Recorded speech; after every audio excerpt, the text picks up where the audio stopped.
Rotary is the cream of the crop. Well, I joined Rotary for a couple of reasons. We moved here 8 years ago, and it's really changed my life. I'm a teacher in the local area, and I live here. Obviously, I work here, and I wanted to be part of something positive that works within the community and around the world. One of the ways I define myself is as a Rotarian. Rotary on Vancouver Island, Salt Spring Island, and around the world. Hello, I'm Dick Drew, a Rotarian from Duncan. Rotarians receive a lot of satisfaction from being involved in their community. Hi, and my name is Dawn Tyndall. I'm a Rotarian from Nanaimo. For the next few moments, Dick and I will be your hosts on this look at Rotary on the island. While grassroots community involvement is at the root of everything we do in Rotary, we are an international organization, and this is our Centennial Bell. The Centennial Bell is a constant reminder to all of us that Rotary began in Chicago in 1905. In fact, let's go to Chicago now and learn about the beginning of Rotary. On the 23rd of February, 1905, Paul P. Harris and 3 friends came together in a Chicago office, and Rotary Fellowship was born. Little did they know on that historic night that Rotary would grow to an association of nearly 30,000 clubs in 163 countries, or that today Rotary would be a global force for good, bringing hope for a brighter future to millions of people around the world. Rotary's commitment to service began in 1907. The Rotary Club of Chicago became the world's first service club organization. Thanks to the vision of founder Paul Harris, the Rotary ideal of service soon swept the world. By 1921, Rotary clubs had been formed on every continent, with the number reaching 1,000 by year's end. As Rotary grew, it also expanded its mission. The association expressed its first commitment to high ethical standards in 1915 by adopting a code of ethics that was a prelude to the 4-way test. And an endowment fund for doing good in the world was created in 1917. This fund was the forerunner of the Rotary Foundation, which today is one of the world's largest charitable foundations. In the early 1940s, Rotary vaulted onto the world stage when British Rotarians hosted a Rotary conference to promote international cultural and educational exchanges. This inspired the establishment of the United Nations Educational, Scientific, and Cultural Organization, UNESCO. Rotary also played a significant part in the birth of the United Nations itself, with nearly 50 Rotarians serving as delegates, advisors, and consultants at the UN Charter Conference in 1945. After Paul Harris's death in 1947, the outpouring of Rotarian donations in his name made the Rotary Foundation a reality. The first foundation program, now known as Ambassadorial Scholarships, is today the world's largest privately funded international scholarship program. With pioneering programs like Group Study Exchange, Matching Grants, and Health, Hunger, and Humanity Grants, our Rotary Foundation expanded its efforts for humanitarian service and international understanding throughout the 1960s and 70s.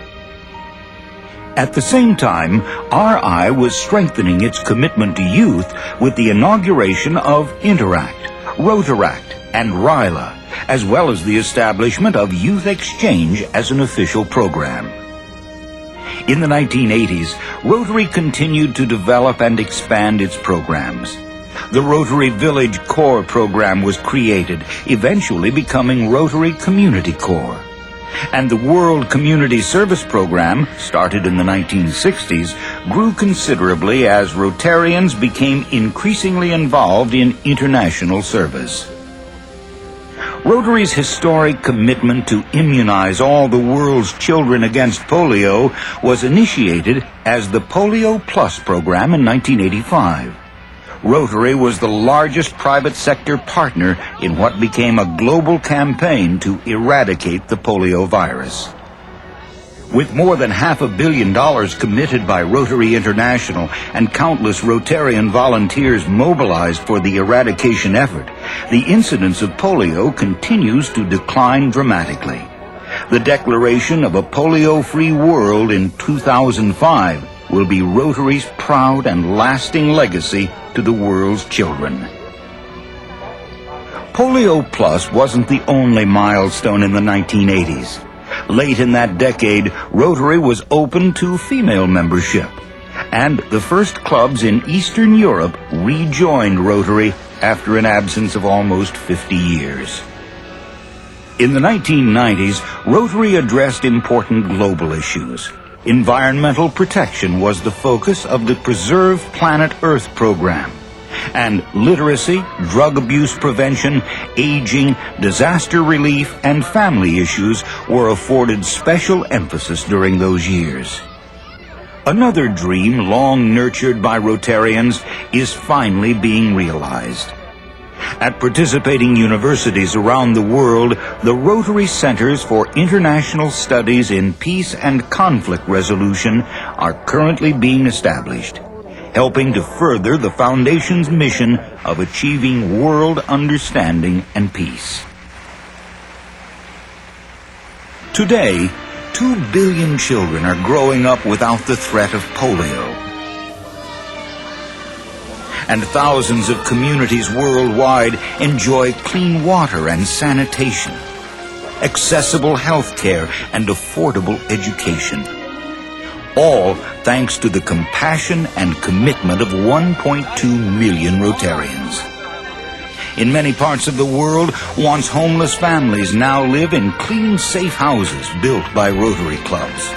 Scores of destitute women are using Rotary-sponsored microcredit to become successful entrepreneurs. And countless children are growing up with a newfound sense of hope because Rotarians worldwide cared about their plight. Today, the world needs Rotary's service more than ever. Rotary's destiny is in all of our hands. By working together, we can make sure that the best is yet to come.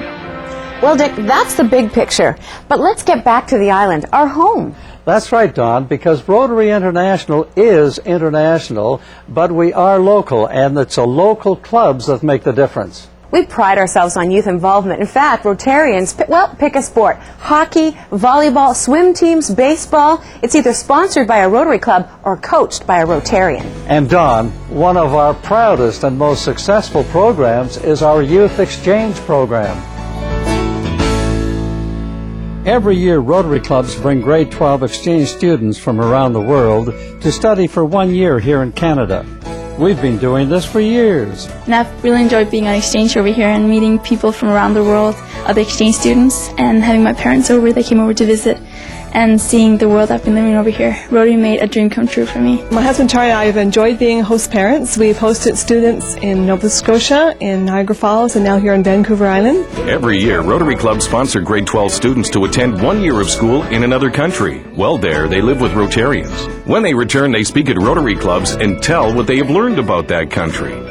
So it's a bit of a silly story, but I just thought it's something that could give you a bit of perspective of Australian life. I'm an exchange student from India, and I really love it here, and I want to thank Rotary for getting me here. Besides youth exchange programs, there are many programs involving youth. Here's just a sample.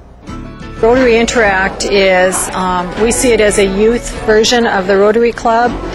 They've been cleaning glasses over the past couple of years for Third World Eye Care projects. Last year I was involved with Rotary, and I just saw so much more that I would love to do, and there were other ideas that I want to bring into the Rotary Interact group.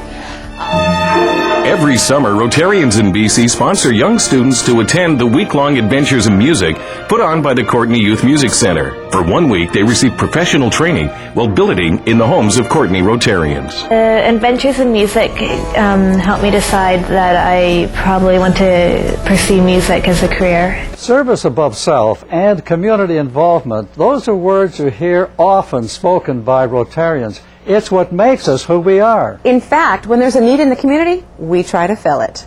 260 for 275, 275, 275 back, looking for 290. We're raising funds for a very important building in Victoria.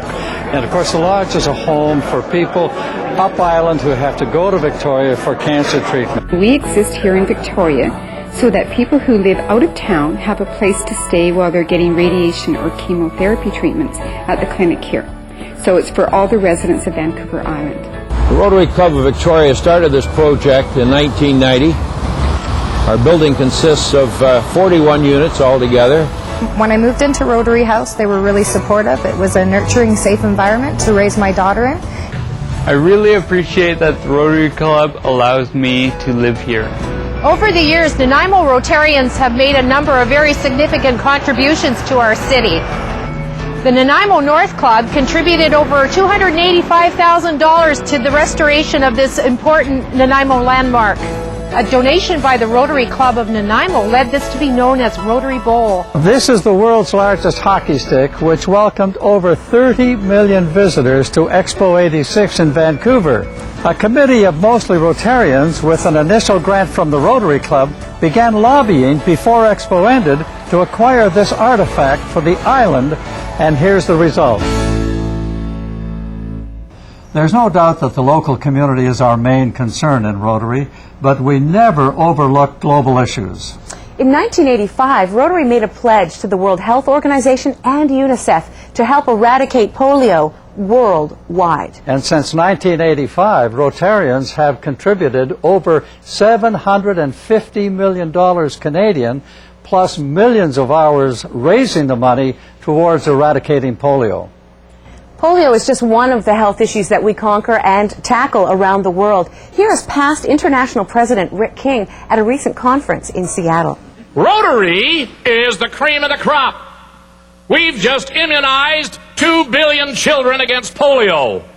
And every day in Rotary, at Rotary headquarters across my desk, come desperate requests from governments of the earth. Can Rotary help with AIDS in Africa?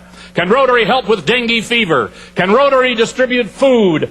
Distribution is the problem, not the amount, but the distribution of food all over Southeast Asia. Can Rotary help with measles and clean up water and malaria? Can Rotary help build schools? Can Rotary help? Can Rotary do this? We are in the business of mankind. Our product is service, and we are in the business, the position that most businesses would love to be in, because never before has there been such a tremendous demand for our product. And we must deliver. And we do deliver. Rotary clubs are known for their service projects here on the island and their service projects worldwide. The Pakistan government has agreed in principle to pay for that training if Rotary will pay for the room and lodging for these Afghanistan nationals. When they complete the training, they'll go back to Afghanistan and in turn train their countrymen in the areas of rebuilding their infrastructure. 40 years ago, Courtenay Rotarian Chip Ross lost his arm in an industrial accident. He convinced his Rotary Club to form the Helping Hands Society. During the first year of the project, we bought 100 tricycles for the handicapped in India. Those are hand-powered tricycles because they couldn't walk. Island Rotarians, working through the nonprofit Wheelchair Foundation, can provide wheelchairs to needy island families. The largest partnership we have is with Rotary International, and through Rotary, who has sponsored over $1.5 million worth of wheelchairs since March of 2001, we have helped approximately 20,000 people in 34 countries. Well, I'm here on Vancouver Island talking about Rotoplast. And Rotoplast is a project that began 10 years ago with the Rotary Club of San Francisco, sending teams of doctors and nurses and Rotary volunteers to developing countries to do reconstructive facial surgery on kids with cleft lip and palate anomalies. Project Amigo is an international world's community service project that's supported by Rotarians and Rotary clubs throughout the West Coast. And it's a project that helps very poor children, orphans, indigenous children, migrant workers' kids, get a good education in Mexico. For over 20 years, Rotarians around the world have been raising money to help eradicate polio. Here on the island, they're using an iron lung to attract attention and attract donations.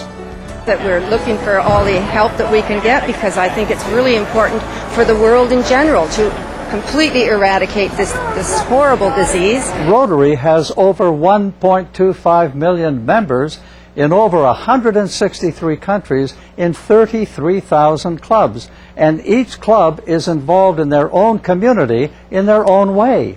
When you join Rotary, you join a very large, close-knit family who like to work together, get things done, make things happen, and have fun doing it. Welcome to Rotary Marine Park on Salt Spring Island. Rotarians are transforming this once ugly landfill site in Ganges into a beautiful park, complete with mermaid. The Rotarians really put a lot of work into creating the statue for the community. Victoria Rotarians are collecting medical supplies, clothing, and household goods for a hospital in Uganda. All 10 local Rotary clubs have been involved, so it's been a wonderful project. It's a wonderful way that Rotary is helping people on the other side of the world. Rotarians built an important link in the Trans-Canada Trail that runs through Shawnigan Lake. This project, if we include not only dollar values but goods in kinds and so forth, is probably well over $200,000. It's been a real partnership type project. It's been a real win-win for them. We're at Kent Ford Park. This is the Millennium Rotary Project for Campbell River, Noonhour Club, and it extends from here all the way south as well as north of here to a Rotary Seawalk. Behind me is the Rotary Information Center, which was built by Rotarians here in Campbell River. Rotarians in the Parksville area are very involved in local projects. Parksville is the first peace city in Canada, and that was organized in 1995. And hopefully what we're trying to do is bring the peace conference to Canada for the first time. If you're wondering how the Rotary Club raises money for wonderful projects like this band shell here in Waterwheel Park, we do it with pancake breakfast. We're out here working hard today, and we were here yesterday and put in 8-10 hours each day to raise funds for the Rotary Club, which all goes to charity, of course. And I've been a Rotarian for over 35 years since she made us. We decided to start a fundraiser for raising money for the community, and the idea was to sell some of these duckies and sell them for $10 each. This year we're now up to 5,000 ducks. We built the bridge that goes across one of the lagoons last year. That was a $20,000 project. This evening we're doing the first annual, what we plan to be an annual event for a wine festival. It's very new to Port Alberni. Well, we decided to have a little wine fest. It's a fundraiser for our Rotary Club. I think it's a wonderful event for Port Alberni. This is the Maritime Heritage Center we're in front of. It's a project with the Daybreak Rotary Club in partnership with the District of Campbell River. In the center of the building, it's going to house the BC Packer 45 fishing seiner, and some people may remember it on the back of the $5 bill. Each year, Ladysmith Rotarians organize a homes and gardens tour. We raise funds for many of our charities. We send students on what we call our adventures in citizenship, our adventures in forestry, adventures in technology, and in music. As you've seen from these thumbnail features from Vancouver Island and Salt Spring Island, can you imagine taking that around the world? We pride ourselves on being the center of community and making things happen, making each community a great place to live and a great place for your family. And that's why you'll often see or hear or read about our community involvements being reported in the international media and in the local media. Can you imagine that all around the world? Very impressive. Well, just as impressive is the support every Rotarian receives from our headquarters in Chicago. And so now let's, through the magic of video, go to Chicago and visit the international headquarters. While you are visiting Rotary's offices, we would like to thank these island businesses, individuals, and Rotary clubs for providing the funding for this informative video.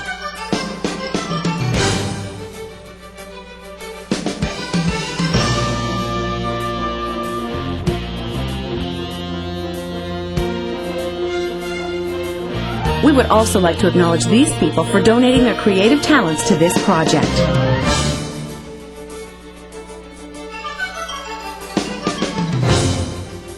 And finally, this video would not have been possible without the generous support and encouragement of Shaw TV staff and management on Vancouver Island. To them and everyone connected with this project, Rotary says, thank you.